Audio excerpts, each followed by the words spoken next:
I have I plenty have a of lot of those. them. I have plenty of those motherfuckers. One. Oh gosh, this was embarrassing because, well, actually, the only one that would remember would be my younger sister. But it was one of the parents went to the store or something, or they were sleeping already, and I had to be like 10 or 11. I can't remember, but we thought we heard some noise outside, and I went to look out the window, and I don't know how the lighting was, but it. I opened the curtain to look out the window, and fuck, this is fucked up. But it was like my own reflection, but it scared the fuck out of me, and I jumped back, and my sister couldn't stop laughing. And I mean, I was like, shut the fuck up, because at first I thought it was somebody standing there staring back at me. Right. It was one of Fucking those. cuckooey. I mean, okay, fine. I saw my own devil face there. Okay, scared the shit out of me. But she wouldn't let me forget that for the longest time. Like, Okay. So, let me see. Embarrassing. I have a lot, but I don't know what all I could put out on here. well, Okay. So there was one night, a buddy of mine, Adam, shout out to Adam and his beautiful wife, Lindsay. Uh, this was years ago before he was married. We were at his place partying. There was a lot of people there. And Jesus Christ almighty, I was fucking hammered. Fuck me. I don't even know how much I drank. I was so unbelievably drunk. I don't believe that for a second. Jesus, I was fucked up. Like when you look back and you still kind of go, whoa, dear, I was drunk. I don't remember how much I drank. I don't remember what all I was drinking. I know it was a lot. Anyways, I was standing in the kitchen right next to the back door, and I started feeling really, really not good. And so I went to turn. I grabbed the door and I went to open it, and it opened super easily. And then I thought I was right at the back door out to the outside. Turns out there were some stairs right there. So I thought I was hurling outside. Well, it turns out there was a young woman standing right there. Oh, crap. I feel so bad now. But boy, I don't think it was like either. It wasn't really like just normal like rope. It was like all beer foam. And it just went all over this girl. That's so horrible. Damn. Okay. So that was one of my really, really, really embarrassing moments. Yeah, and I mean, I'm sure we've all had the pull my finger gone wrong moments where, oh shit, that's why some of us have adopted the never trust the fart motto. Yep. Like, pull my finger. Hold on, I'll be right back. Waddle, waddle, waddle. Please don't come up. Please don't come up. Okay, so let's see. All right, so when you were growing up, did you have an enemy or a bully I had several in your life? Yeah, I had several, and the funny thing is that I was the kind of like, just leave me the fuck alone, don't fuck with me, and I won't fuck with you. But it was like an open invitation for motherfuckers to come mess with me. yeah, And I would, you know what? I'm not even gonna. Karma is a motherfucker. Last I heard, one of these motherfuckers was doing time. it's funny that you said that because I had a lot of people that used to mess with me, but I had one guy in particular that was just a stone cold bully. Like he just hated me from day one, and I never did anything to him, but he never liked me. And him and I don't know. He was so horrible and so mean and so nasty. Like, just go out of his way. And I was never, especially when I was in like, I don't know, elementary school and junior high, I still didn't know who I was yet. So I didn't really mess with. Yeah. I didn't really stand up for myself then. It wasn't until high school that I realized that I could punch really hard and fast. Well, here's the thing. this kid, we're just gonna call him Jose because Jose is a very common name. That's not really his name, or maybe it is. I don't know. I just remember that he was like all these little fuckers would go along with whatever he did.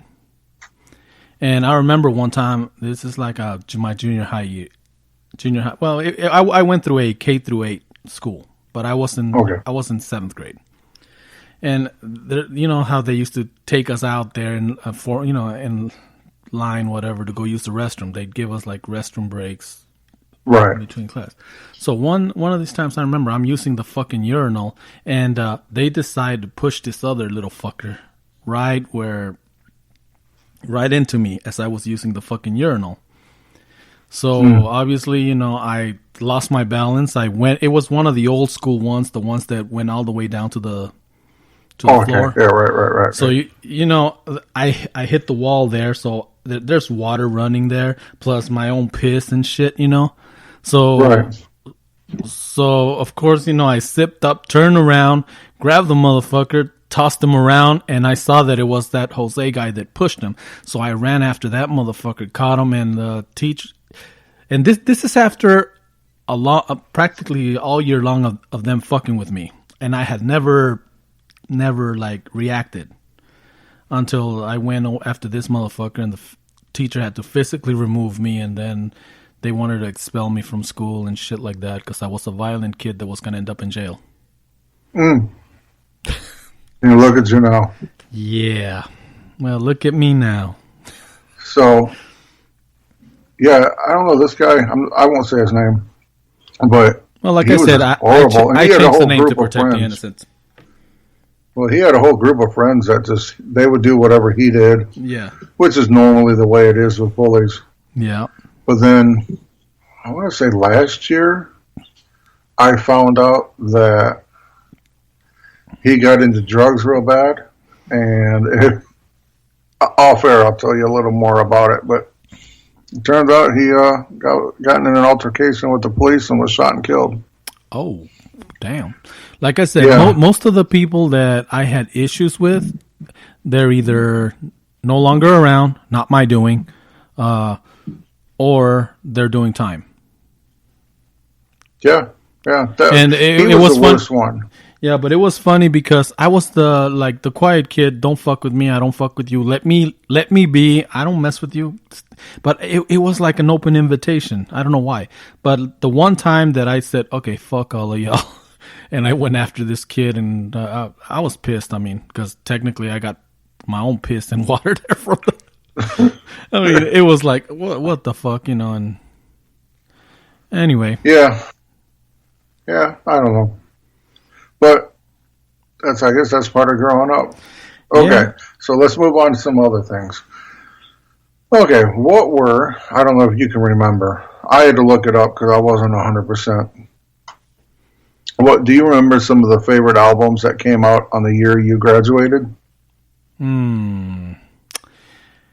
Okay, here's the thing. I was supposed to be class of 92.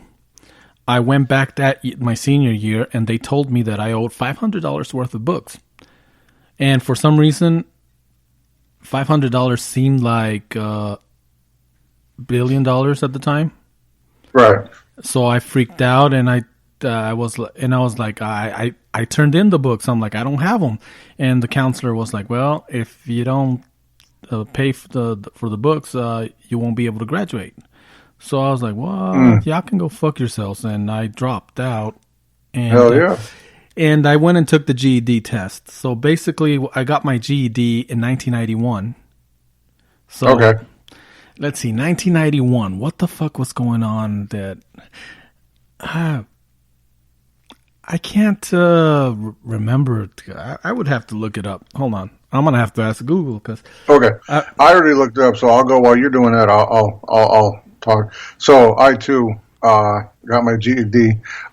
They said that it was going to take me like a whole nother year. I had to come back for a whole nother year to take a bunch of just stupid elective class like art. Mm-hmm. I had gotten into an altercation with the art teacher. He never liked me. And so they withdrew me from art and put me as the assistant principal at Hoover, one of the greatest people this world has ever known. uh, put me as his assistant for when I was supposed to be in art. Anyway, uh, so I just said, no, fuck off. I'm not doing that. I'll just take my test and be done with it.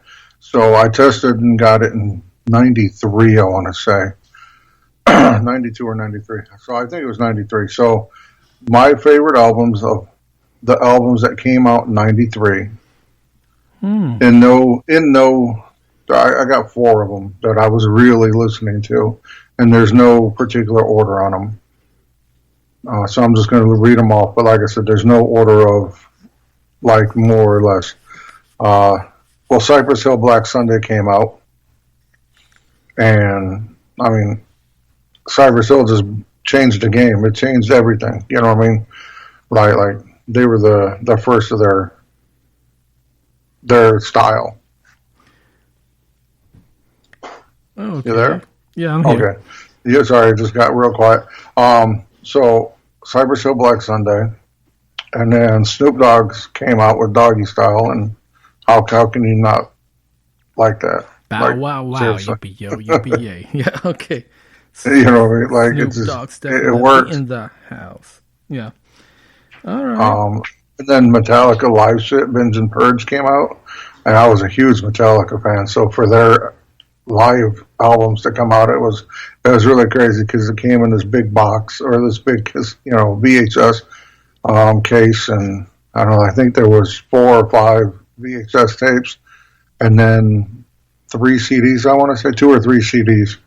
Okay. And then the last one was Typo Negative came out with their album Bloody Kisses, and that just took the world by storm, at least in the hard rock, heavy metal genre. Uh-huh. All right. Yeah, it was amazing. Well, let's see. I was definitely hip-hop ruled my world back then. So 1991, what albums that came out? DJ Quick. Quick is the name. I don't know if you remember DJ Quick. Born and raised in Compton. I swear I quit drinking again. And Tonight, yeah. That one, like, what the shit? And it's a medium, so it fits me nice and slim. Yeah. The New Jack City, the soundtrack for New Jack City. So, Ice-T's Hustler was something I was bumping. Hustler. Spooky. Yeah. New Jack, Hustler. Yeah. Oh, shit. I mean, that. Also, what else? Let's see. The soundtrack for Teenage Mutant Ninja Turtles was out. So there was some MC Hammer there, and some other stuff. Was that the first one? Yeah, the first one. Okay. Because it didn't have the Go Ninja. No, that was the second one, Secret of the Ooze. Yeah. Yo, damn. It's the Green Machine, gonna rock the town without being seen. Yeah, I remember that. Oh, Ice-T's Original Gangster. OG. Shut up! Original Gangster. Yeah. I remember that. I don't know. Jeez, there was a lot of stuff going on, but 91, man, seems like such a long time. Wait, it is a long time ago. What the fuck am I talking about? It's almost 20 years ago. Wait a minute, it's more than 20 years 30. ago. I mean, if you were born in 1990, you're 30 years old. So 29 years old. 29 years ago. Why? No, man, it's funny because those were the good old days, and we didn't know it at the time. No, we did not. It's just funny as fuck. I mean, we went everywhere. We did whatever the fuck we wanted to. No thoughts of something like COVID-19 fucking slowing us down. No, like it wasn't even possible. No. We just yeah. It was a different time. You know what I mean? Different era. It just things like that didn't happen. You know what I mean? Yeah. All right. So which question are we gonna pick for the? I'm going to say let's talk about the embarrassing moment one. That was fun. Okay. All right. So if you can hit us up on cursory.overload at Instagram. Yep, on IG. Instagram. Okay. IG. And you can